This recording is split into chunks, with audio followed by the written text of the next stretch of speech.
untuk cari pakar perubatan yang cakap boleh berunding dengan benda tu. Sebab kadang-kadang saya jadi hidup dalam tekanan, berlaku pada siang hari, yang berlaku tengah hari, pagi pun ada, tak tentu. Ustaz ni pun datang rumah saya, jadi kita pun panggil lah yang makhluk. Sebelum taman ni wujud lagi, aku memang duduk sini, dia cakap. Terima kasih sudah klik video ini. Tapi jangan lupa guys, klik tombol subscribe. Karena klik tombol subscribe itu gratis dengan subscribe. Kamu support channel ini untuk upload video setiap hari. Oke, Assalamualaikum dan jumpa lagi geng kita. Welcome to my YouTube channel. Okay, penunggu rumah sewa. Yes, penunggu rumah sewa. Jadi ini adalah part 2. Okay, part 2 sambungan kepada misteri penunggu rumah sewa tu. Okay, selepas pada dia mengamuk, makhluk tu mengamuk geng. Dia dapat tahu yang saya sendiri pun dah tahu rumah saya tu merupakan laluan kepada laluan dia orang duk lalu lalang nak pergi ke blok perumahan belakang. Jadi saya ambil tindakan untuk cari pakar perubatan yang cakap boleh berunding dengan benda tu. Sebab kita pun sendiri tak tahan. Kita sendiri tak tahan. Saya sendiri pun tak tahan walaupun saya duduk seorang. Tapi kadang-kadang saya jadi hidup dalam tekanan. Mana tak tekanan kalau nak tidur malam pun tak tenang. Dia tak orang cakap gangguan ni tak semestinya berlaku pada malam. Ada yang berlaku pada siang hari, yang berlaku tengah hari, pagi pun ada, tak tentu. Bila masa dia orang nak mengacau tu, benda tu nak berlaku, dia tak tentu masa bila. Saya ambil tindakan untuk berjumpa ada seorang lagi ustaz. Kami buatlah orang cakap sesi perjumpaan ya, sesi perjumpaan. Ustaz ni pun datang rumah saya, jadi kita pun panggil lah yang makhluk-makhluk tu untuk berbincang. Jadi kita pun macam bila dah dalam keadaan duduk tengah buat tu, yang datang tu bukan seekor dua makhluk tu, tapi banyak ekor yang datang. Jadi kita pun macam okey, tak apa, kita tunaikan apa yang dia nak. Okey, saya ingat malam tu dia ada minta nak pulut kuning. Jadi saya pun macam mana nak cari pulut kuning betul tak? Lepas tu saya teringat dekat dapur saya ada nasi dingin tu, yang siang hari tadi tu. Lepas pada tu saya pergi dapur, saya gaulkan dengan kunyit. Saya bentukkan nasi tu jadi pulut, saya ingat lagi. Lepas tu dia nak bunga putih, saya pergilah cari bunga putih kat depan taman tu kan. Dekat rumah jiran pun saya minta, saya cabut dah bunga putih. Oh, syarat dia.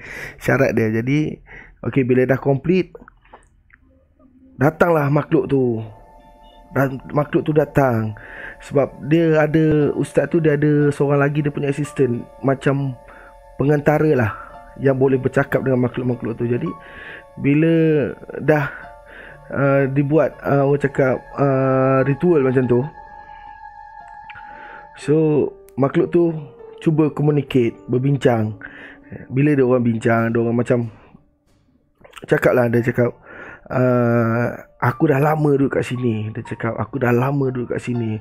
Sebelum taman ni wujud lagi, aku memang duduk sini. Dia cakap kalau nak tengok aku, dia cakap pergilah kat pokok buluh besar tu kan. Dia cakap kat situ ramai, saudara mara dia pun ramai, hantu-hantu lain pun ramai kat situ. Jadi ingatkan seekor je, tapi dah terlalu ramai. Dia cakap rumah ni memang laluan dia. Rumah tu memang laluan dia untuk dia nak ke belakang-belakang ataupun dia nak pergi mana. So dia kata kalau boleh, tolong jangan pagar rumah ni, biar je dia lalu. Dia janji dia tak nak kacau lah. Oh, kita pun jadi macam, kau nak percaya ke janji makhluk-makhluk macam tu? Kau takkan percaya kan? Jadi kita macam okey, ustaz tu macam dah deal apa semua. Ustaz tu pun cerdik juga. Dia tak adalah macam dia tak adalah macam nak percaya 100% apa benda yang jin-jin tu cakap. Jadi dia macam okey, kalau dengan syarat macam ni, kami pun ada syarat kami. Kami pun nak macam ini di pihak kita lah kan. Di pihak kita kami pun nak macam ni, kau kena buat macam ni. Jadi benda tu setuju, makhluk tu setuju. Okey, bila dia dah buat, jadi syarat kita, tak silap saya ustaz minta limau dengan jarum je kot itu hari. Dia pasoknya makhluk tu dalam limau tu. Dia pasoknya makhluk limau tu, dia cakap kau duduklah dalam limau ni sampai limau ni berbuah kan. Dalam limau tu sampai limau tu tumbuh benih baru. Dia nak duduk situ juga. Dia kata tu tempat dia. Jadi kita letak je lah. Tapi benda ni tak habis kat situ, geng. Benda ni tak habis kat situ. Jadi dia macam bila dah dia punya, orang cakap, kepala dia dah kena tangkap. Kepala dia dah kena tangkap. Jadi anak-anak buah dia ni macam memberontak lah kan. Sebab itu hari ustaz tu tak tangkap habis. Dia tangkap yang kepala dia. Jadi anak buah ni macam dah tak ketahuan tau. Dia macam mengganggu lah, still lagi mengganggu. Dia ambil masa. Aku ingat dalam 2-3 minggu tu memang tak ada gangguan langsung, tak ada gangguan lah. Jadi ada satu malam tu, geng, ada satu malam bila aku nak sembahyang, aku dalam bilik ni, aku nak sembahyang. Bila aku sujud dia, geng, aku sujud, aku perasan raga yang aku letak kain pakai aku. Kain tu dia angkat, geng, mengelilingi sejadah aku. Dia letak 1, 2, 3 keliling. Bila aku habis je sembahyang, aku tengok, ish, dah jadi bulatan dah aku dekat situ. Kain tu dah jadi bulatan dah keliling aku duduk atas sejadah tu kan. Jadi itu pun macam orang cakap pengalaman seram lah. Sebab kalau kau waktu kau sembahyang pun dia boleh kacau kan. Jadi ada lagi pengalaman aku yang masa aku tengah tidur tak silap aku, katil aku bergegar, geng. Macam ada orang tengah angkat aku punya katil tu. Tu paling suspend gila lah. Kau bayangkan kau tengah tidur seorang-seorang, katil kau terangkat, macam mana?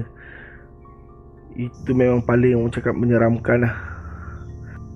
Kalau kita tak pelik tau. Kalau kata kita selalu dengar orang cakap, ish, ada benda berjalan dekat atas siling, ada benda berjalan dekat atas bumbung, kita tak pelik tau.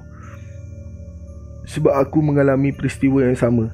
Aku mengalami, orang cakap, situasi yang sama. Jadi ada satu masa tu, benda ni tak pernah jadi sebelum ni. Benda ni tak pernah kata dikerap jadi ke, tak ada. Benda ni memang tak pernah terjadi dalam semasa aku duduk rumah sewa tu. Ni dum dum dum dum dum dum dum dum dum dum dum dum. Bunyi tu berjalan lah. Dia berjalan dekat atas siling rumah aku. Jadi aku macam, oh, ini benda baru. Aku cakap tak pernah dengar sebelum ni. Jadi aku pun macam, orang cakap, kau bayangkan kau duduk seorang, bila bunyi benda macam tu, kau macam fikir. Kau fikir. Jadi tak apalah, biar. Tapi benda tu tak adalah lama. Dia macam dalam 15 minit ke 10 minit ni. 10 ke 15 minit. Dum dum dum dum dum. Dum dum dum dum dum. Dah macam tu dia berlari.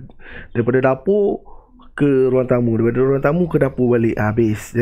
Tapi benda ni kerap kali. Asal esoknya masuk maghrib, bunyi. Asal lusanya masuk maghrib je, bunyi. Dia dekat senja memang dia senja je.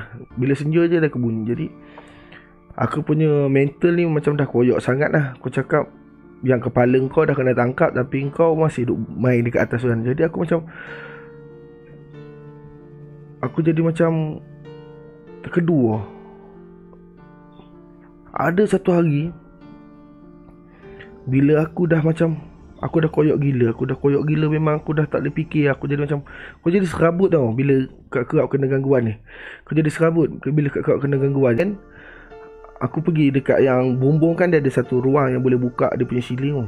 Okay, waktu maghrib tu, aku ambil tangga, aku letak dekat bawah siling tu, dan aku panjat. Kau tahu apa aku jumpa dekat atas tu? Aku jumpa sepasang sekolah budak tau. Kasut sekolah budak tu pendek, kecil je. Memang kecil gila. Kalau kau fikir pun, dalam budak, dalam tapak kaki dia dalam 4 tahun 5 tahun lebih kurang lah.